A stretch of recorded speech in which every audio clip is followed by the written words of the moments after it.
Hello everybody, welcome to the Wonky Angle, where I talk about electronic music, both new and old. And today I'm talking about the new album from Above and Beyond, Common Ground. Above and Beyond is the three-piece producer collective and owners of the Anjuna Beats and Anjuna Deep labels. I'd known about these guys ever since their last mainline studio album, We Are All We Need, topped the iTunes dance charts back in 2015, though I'll be real now, I'll admit I never really bothered to look into them, because they just didn't look that interesting to me. They make a specific brand of commercial trance that I've heard well my fair share of, though I at least heard these guys were better at it than most. So since they had a new album, I figured may as well finally check them out.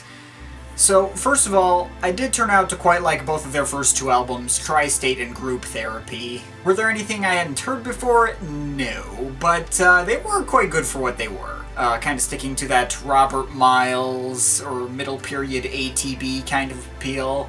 Very dreamy and uplifting and well-produced stuff. Also, I put together that their most common go-to female singer, Zoe Johnston, was the same singer behind Private Road and Swollen from Bent's Program to Love album. One of my personal all-time favorites, so that was a pleasant surprise to be sure. Go check out Bent's Program to Love, by the way. That is a freaking amazing album. That being said, if I have any problems with Tri-State and Group Therapy, is that both of them definitely overstayed their welcome. While they were fairly consistently enjoyable throughout, I did often look at my phone thinking the album had gone on quite a long time and realized I was only like halfway through. Still, they did successfully craft a good immersive atmosphere and deliver some nice enjoyable stuff that I can give my thumbs up to.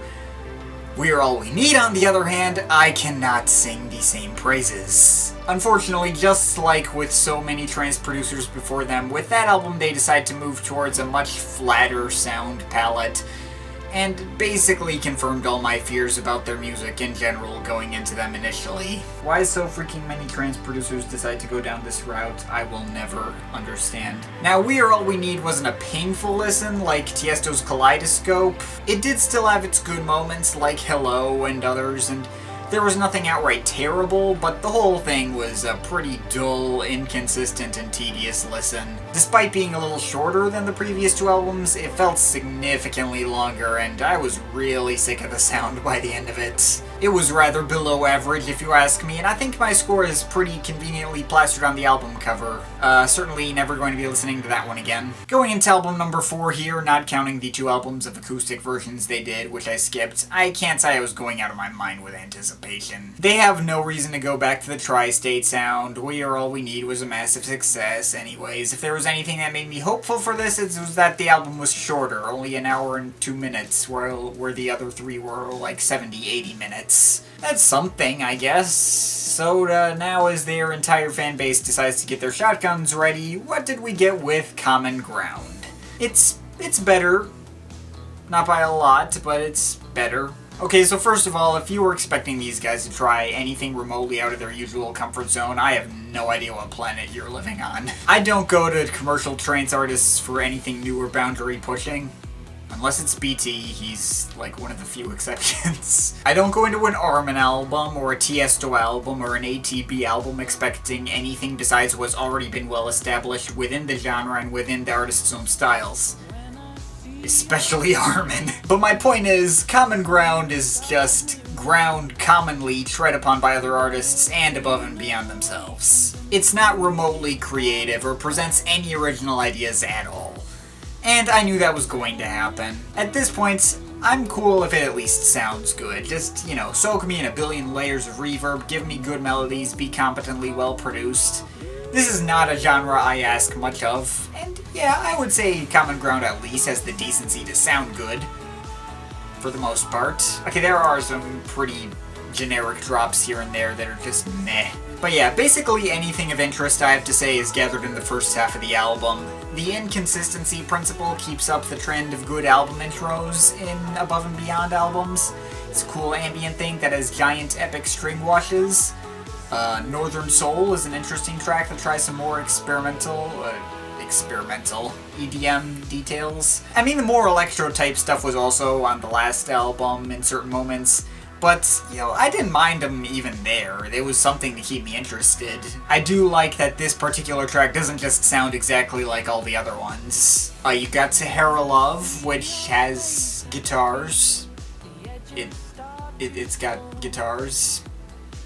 It's cool. Is It Love 1001 is interesting as it stays entirely within their ambient downtempo side and doesn't, even build up to any big trance payoffs. I mean, it sounds like it's going there a couple of times, but it never actually gets there, so I don't know, it's something interesting. And there are tracks that stand out to me in not a good way, particularly Naked.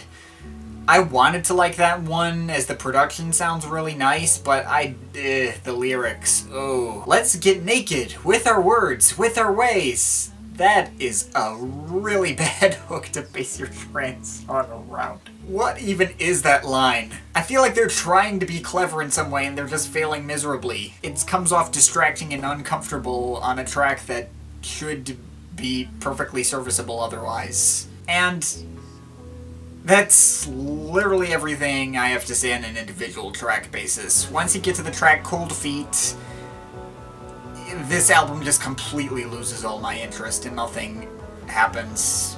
It's all stuff I've heard a million times before. Hell, even before this, it's stuff I've heard a million times before, but there is at least something resembling variety. Yeah, that is by far the biggest flaw of Common Ground, and my biggest problem with Above and Beyond in general. They're good producers, they can make this kind of music sound really good, usually. And this album does sound good and didn't feel overly long like its three predecessors. One more track and it probably would have, but whatever. But yeah, this is just an album that adds nothing to the conversation. It's completely mindless, it sticks entirely to cliches of the genre, and it doesn't hold my attention much at all past the halfway mark.